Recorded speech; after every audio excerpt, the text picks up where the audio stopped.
All right, folks, I'm going to turn down the music and we're going to get started. I know we're going to have a few more people join us, but let's go ahead and get started here. All right, welcome everybody, and thank you for joining us today for Lunch with Lucy. My name is Kate Remillard, and I'm on the marketing team at VHT Studios, and I'm here today, as always, as your MC. Before we get started, I need to mention that we have everybody muted. So if you have questions for your guest, we encourage you to have questions and to enter them into the Q&A box on your screen, and we'll answer them as we go along.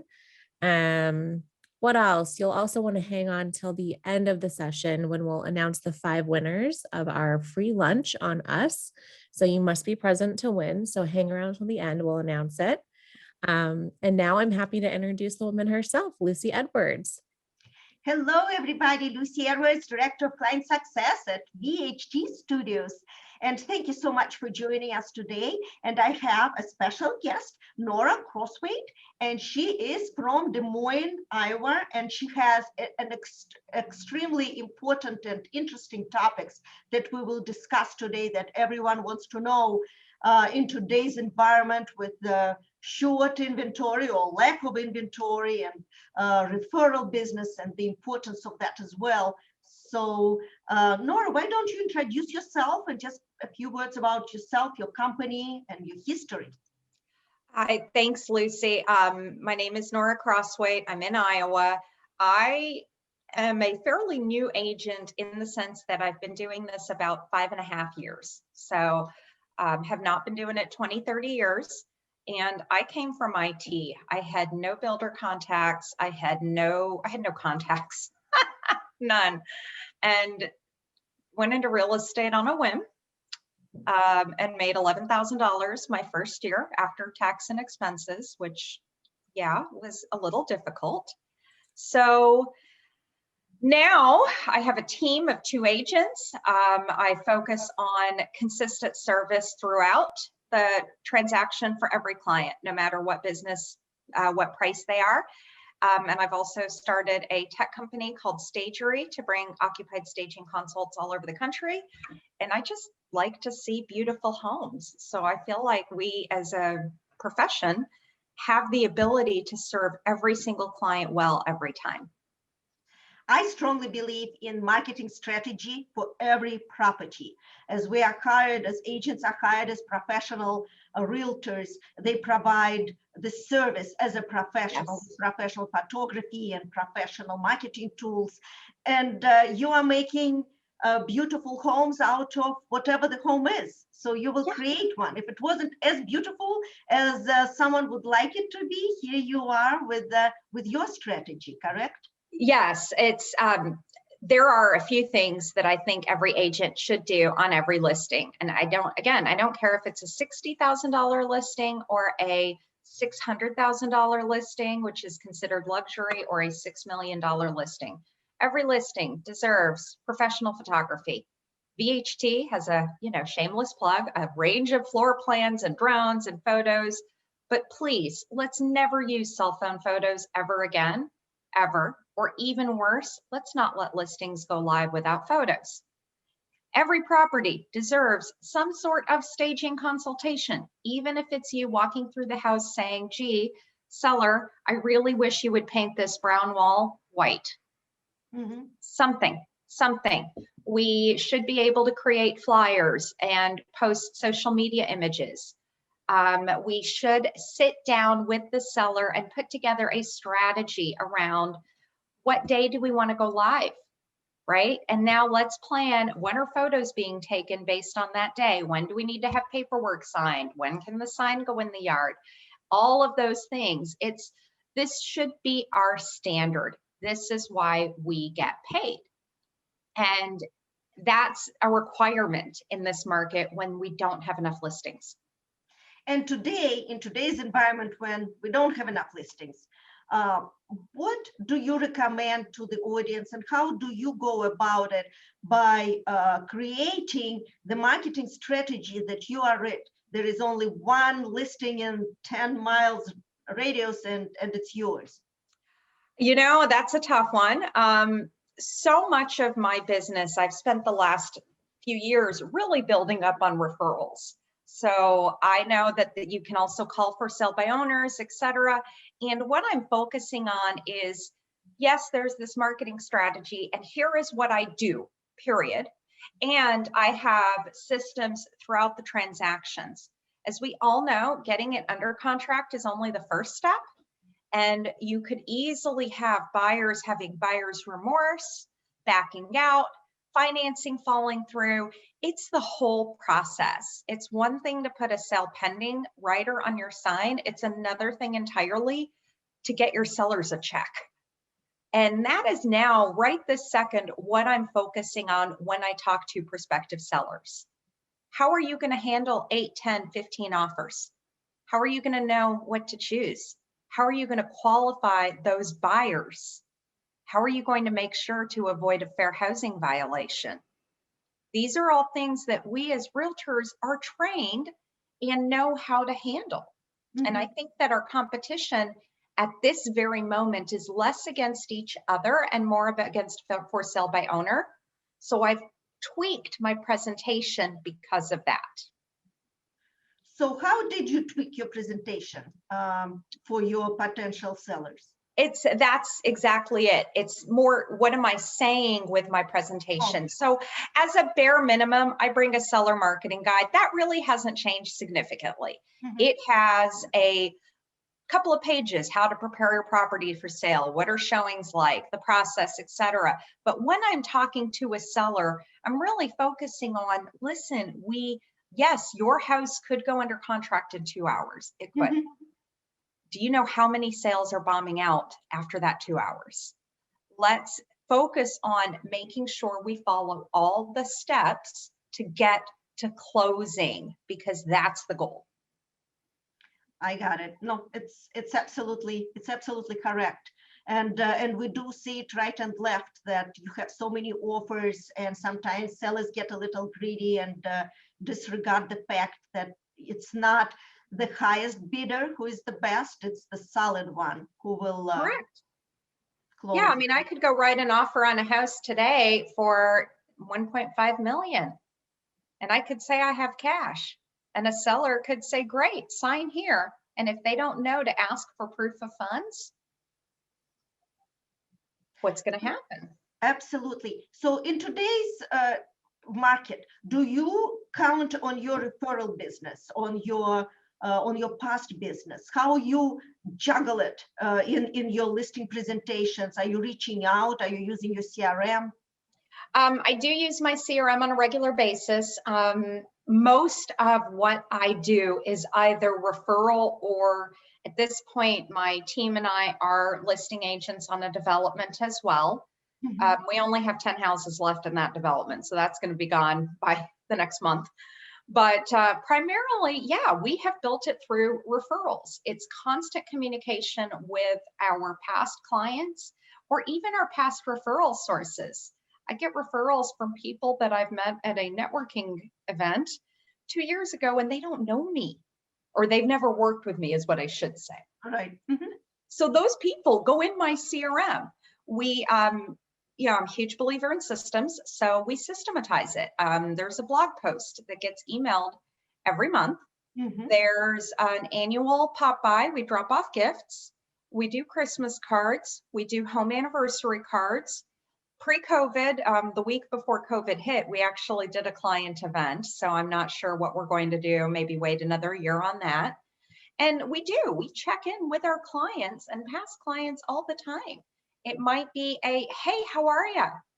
You know, I have one potential listing where I'm not sure if the seller is going to list. She may not want to. It may not be the right time, and that's fine. But it might be a check-in from me to her this morning. Hey, how's your mom feeling? How are you doing? Mm-hmm. That's it. That's what works. And it takes a little bit of time to build that business. But if you give it the time and then stick with it, it works. What about, you mentioned new development. Do you have, it's less and less that we see new developments coming up, excuse me, in different areas, or in the area where I am right now. And I'm from New Jersey. and it's really rare that you have a big development coming up, and usually it's sold off before the ground is broken. How you go after, do you have a different marketing strategy? How you looking for them? How you approaching them? You have old connections, referrals? So I find that the best way to get a builder is to sell one of their homes and to do an outstanding job on that sale. I do have a different marketing plan for builders. So for my private sellers, for instance, they get a report when they're on the market every week. Here's what's gone pending. Here's your competition. Here's the feedback we're getting from showings. Here's what I'm seeing on my statistics online. Here's what you should do next. Builders don't get that every week. They look at it from a development standpoint. So we do it every 2 weeks, right? Here's your competition. Here are the other builders popping up. Here's my number of resales versus number of news in the same city. From a builder perspective, we are not necessarily trying, it depends on the size of the builder. We're not necessarily trying to sell just the development. If the builder has multiple developments in different parts of the city, it could also be a matter of selling that builder. Mm-hmm. Right? This is what sets us apart. So for builders, one of the things we like to do is we do videos showing the house in progress. We're posting pictures. Now, those are not always professional. I know I said that, but if the house is still in framing and doesn't have a roof yet, I'm just saying, sorry. But when they're done, they get professional photos. We are focusing on the materials used and the preferred lender options and the partial tax abatements. And hey, by the way, our builder includes a refrigerator, which is unique. Or our builder is using Tyvek brand house wrap because they've researched and that's what they really prefer. So it's a slightly different take, and it depends on the size of the builder. Absolutely. No, I think it's a great strategy what you have, and kind of like following the construction. And even if you sell everything before it gets built, you are investing in your future relationship. Yeah, you know what? And new construction only accounts for about 1/3 of our business. And that is deliberate. We don't necessarily want to be only a new construction agency, because it limits how much market insight you have outside of that. Yeah, and it's not that much new development, really. It's not really there. So you can't really count on your bread and butter from new developments because we are running out of land. we still have plenty of land in Iowa, but I could definitely see that depending on the area where you are. I like working with 100-year-old farmhouses, and I like working with brand new homes. It's just, you get the variety that way. Absolutely. So let's talk more about referrals, and you counting on referral business in today's market environment. How you, besides CRM, and you were talking about the postcards and reaching out, and your first anniversary at your new home and so on. What else you can implement and you can bring to the table to get those listings? Because today it's all about listings. It is all about listings. And you know what? For all of the flack on social media that buyer's agents are working harder than listing agents, I'm just saying, when you get 10 to 15 offers or more, that's a lot of work too. But I really think that it's a matter of implementing one new system a quarter. Mm-hmm. If you don't have a CRM, the best CRM is the one you're going to use. Start there. I don't care if it's a Rolodex. I don't use a Rolodex, for the record, but it's whatever you're going to use, okay? Now, that maybe your next step is a regular monthly newsletter. Implement that for 3 months. I don't love the canned ones. I really like writing my own content every month, and it's a blog post. And I just know that my newsletter goes out on the 5th of the month. So usually on the 4th of the month, you will find me writing my blog post. It's one pager. Does not have to be perfect. They rarely are. And it doesn't even have to be a, hey, here's my featured listings. Sometimes it's, here's what we're excited about this spring. Sometimes it's, here's my favorite coffee shops in Des Moines, right? Does not have to be all sales. So once you've done that for a quarter, then let's start on, okay, who have you sold to in the last year, and you should check in with them. Hey, how are you? Right? Or alternatively, who did you sell to 5 years ago that may be ready to upgrade or downgrade? How are you doing? Right? This is a good one. What's going on with you? Be sincere, be authentic. The check-in matters. And I really like text for this. This way, you know, when I get a text at 2 p.m., if I'm driving, I won't respond because I'm driving, but I go through my texts at night and catch up with everybody. So it's really a powerful tool. And again, it's not meant to be salesy. Then your next one could be posting on social media. Hey, I am looking for a buyer, or I have a buyer looking for this kind of house in this area, 200 to 300,000, 2-bedroom, whatever. Who knows somebody looking to sell that? Because number one, you might actually find a listing coming up for your buyer.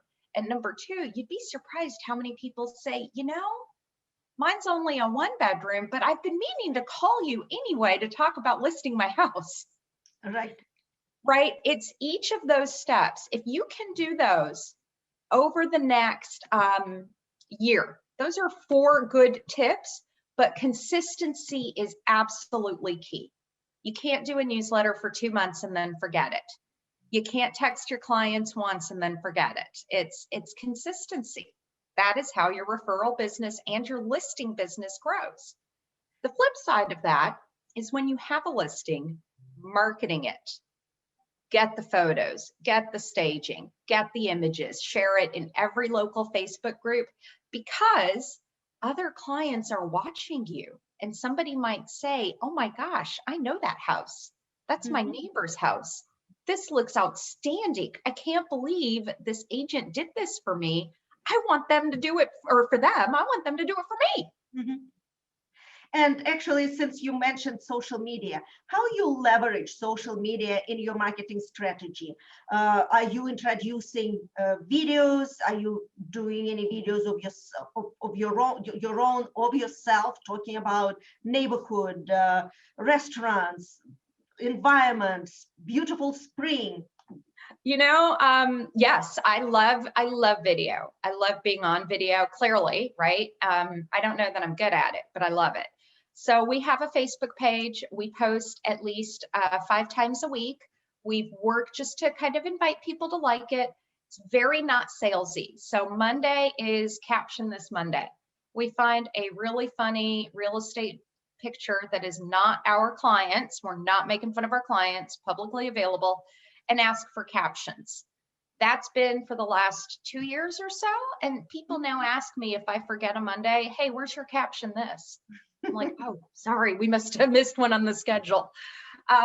Every other Friday, we do a video series, actually, where we are focusing on not so much about me talking. I interview, much like you're doing, I interview a local community person. About 1/3 of them are real estate related. The rest, it could be somebody who's got a really cool nonprofit and they want to talk about their event. It's very much a let's get to know Des Moines. And part of that is my trade name is Home Sweet Des Moines. So we really want to focus on all of that. We do post the obligatory, hey, congrats to my buyers and sellers, etc. And those are fun for them to see. But we spice it up with other things as well, because nobody just wants to see me getting up there and saying, oh my God, I sold another house. We want them to come to our page and get a laugh. And I'm wondering, Nora, like, how do you actually manage all of these systems? Do you have a team? Do you have people? Do you stay up till 2 a.m. every night to get it all done? How do you do it? I do stay up till 2 a.m, but not to get it all done. It's just because I'm a night owl. So I started with a part-time assistant.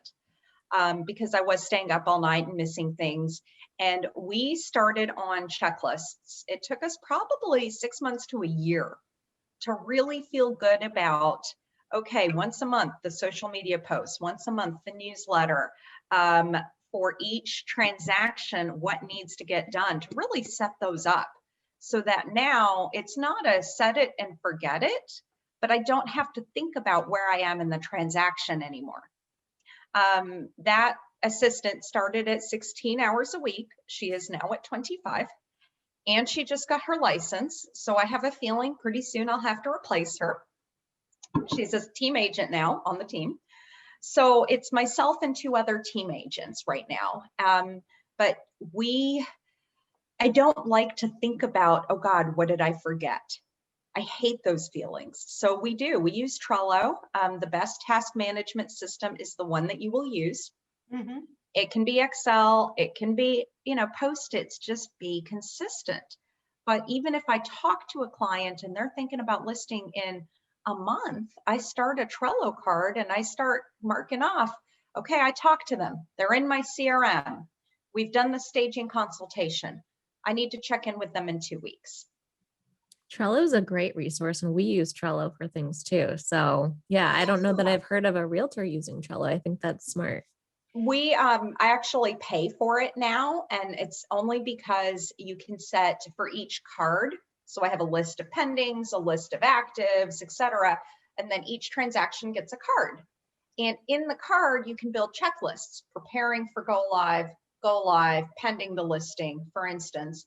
So now, because we have a team, in order to assign each item on the checklist to a person with a due date, you have to use the paid version. I think it's $50 a month for 3 of us.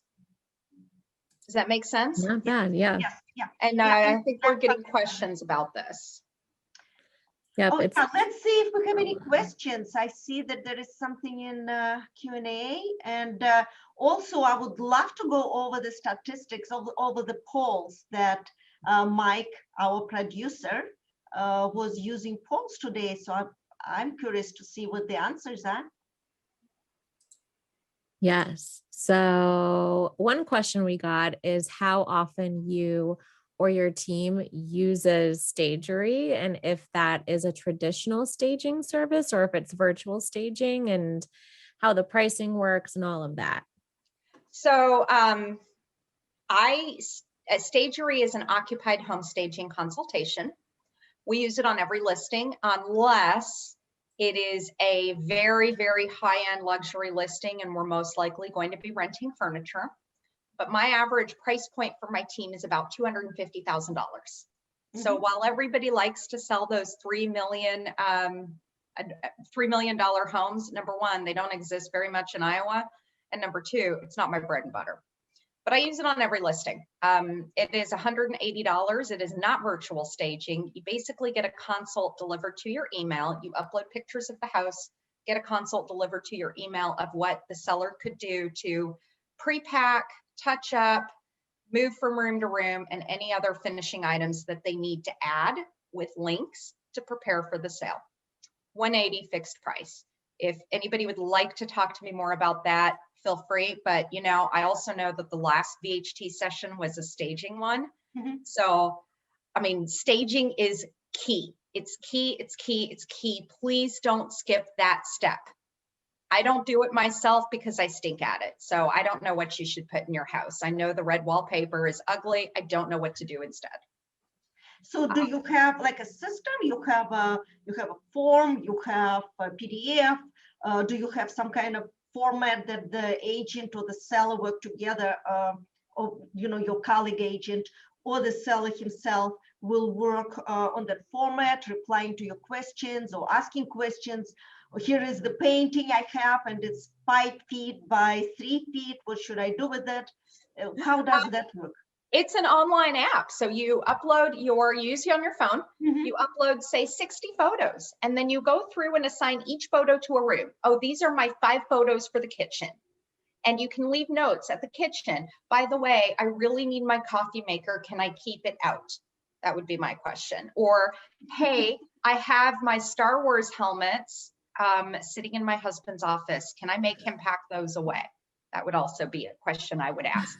And then you do get a report back that is a checklist. It literally goes room by room. This is what I would do. That is great. We have another question. How many hours a week do you, Nora, work? And do you actually take at least one full day off with no work? Yes, okay.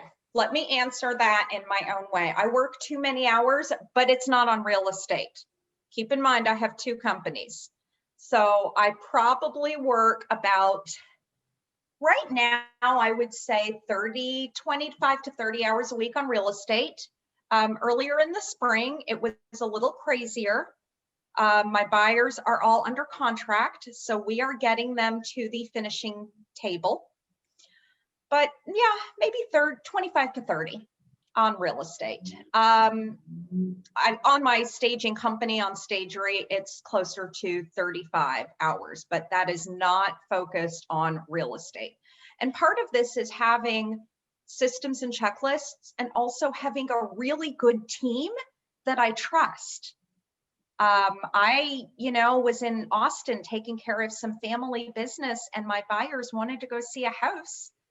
And I said, I'm in Austin. I'm going to send you to so-and-so. My agent took them to the house, wrote the offer, had me look at it before they sent it off, all of which while I was on a plane. Yeah, no, that is absolutely, that's the way it should be. And the team that you trust, that is part of your team. We have another question is about the app. What is the name of the staging app that you use? It's Stagery, and full disclosure, it is my own company, and I will put the link out there. Yeah, and then someone was asking about your information. Check it out. Yeah. So what is Nora's contact information, and how do you deal with sellers' pushback? And I hear that all the time, that sellers are telling you, I am not removing my paintings because they're so beautiful, and there is nothing you can say because you think they're god awful, but they have to be there. So how you deal with that? This is a really good question.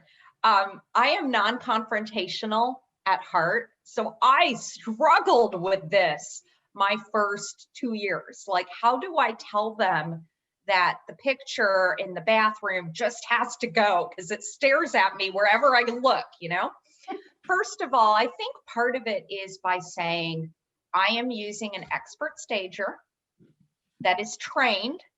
That's not me, because it takes away some of that tension.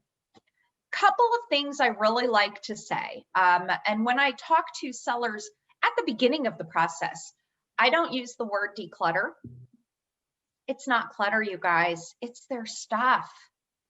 It's their life, prized possessions. My husband's Star Wars helmets, man, he loves those more than me. Okay, so don't. If you're using the word declutter, take it out of your vocabulary. The word you're using is pre-pack. Let's talk about what are we pre-packing. You're putting your house on the market.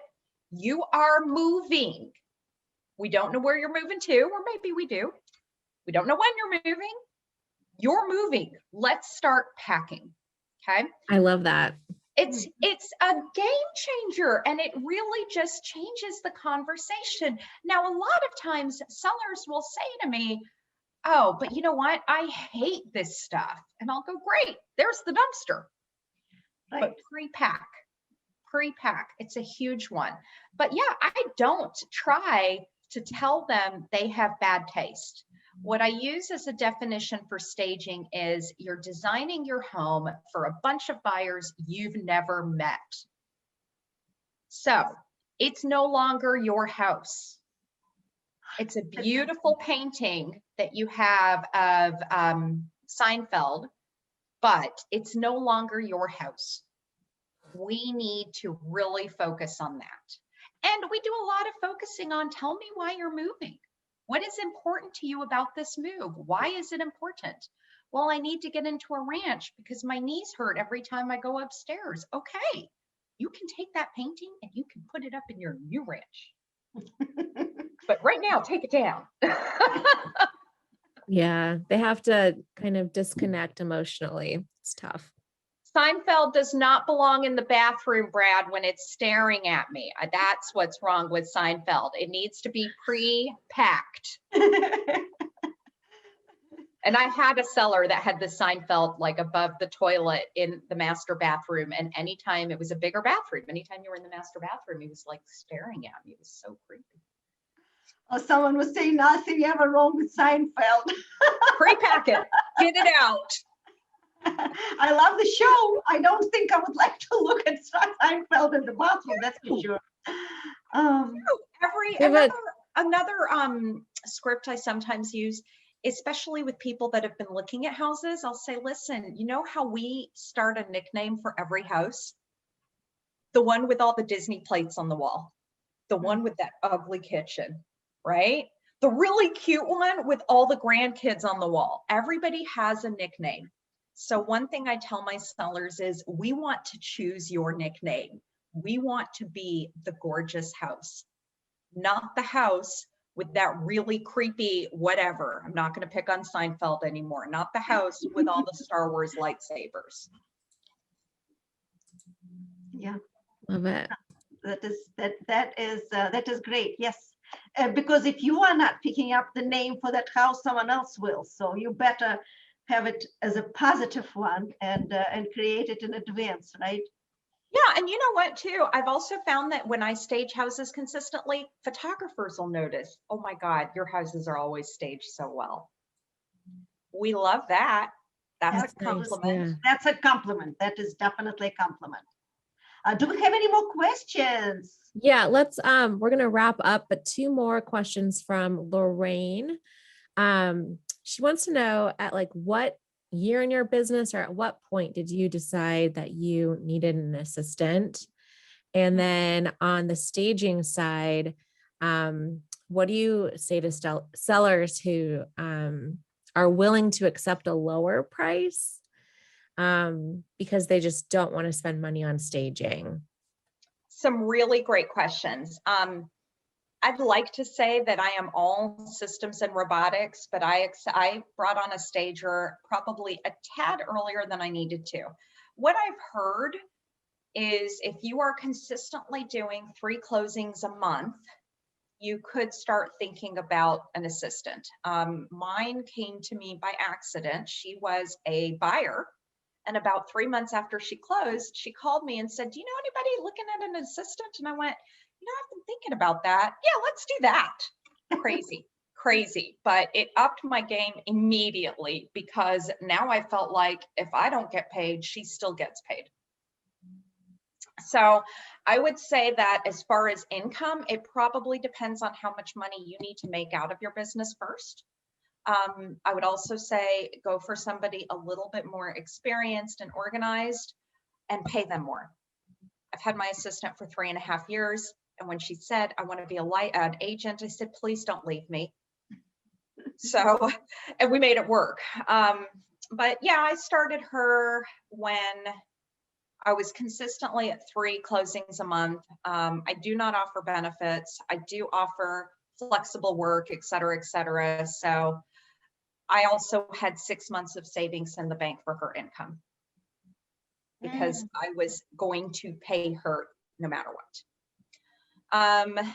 It's tough with sellers. I mean, sometimes sellers are just in that situation where they owe more than they're going to make on the house for whatever reason. I will say that things like buying lamps at Home Goods for $35, it's a lot cheaper to do that than your first price reduction. So I staged my house just to try out the service, and I spent $264 on decor total. If I listed my house, I mean, I wouldn't because I wouldn't be able to find a house to buy. But if I listed my house today, the first price reduction would be $5,000. That being said, sometimes if it's a client that you've sold houses before, I mean, we all know we have the flexibility. If it's somebody that's having financial issues and they're a dear friend, buy the lamps. Don't lose the sale over $35. and then sell them on consignment later and get half the money back or a third of the money back, would be my take on it. If you do have items that you're putting on in people's houses, if they are living there, I would really think before you put things like towels and sheets there, especially if they have kids and pets, because you really can't reuse that stuff. That's a good point. It is indeed. I think this was a great session, and thank you so Absolutely. much. Thank you so much, Nora. That was Yeah. fun. Thank you for having me. You guys are awesome. I love being here. We're going to add a link in the chat right now. So just please take a minute and give us your feedback on today's show. It'll help us going forward, and we'd really appreciate you taking a minute to do that. I also want to announce our 5 winners for our Lunch on Us. It's a $25 DoorDash gift card.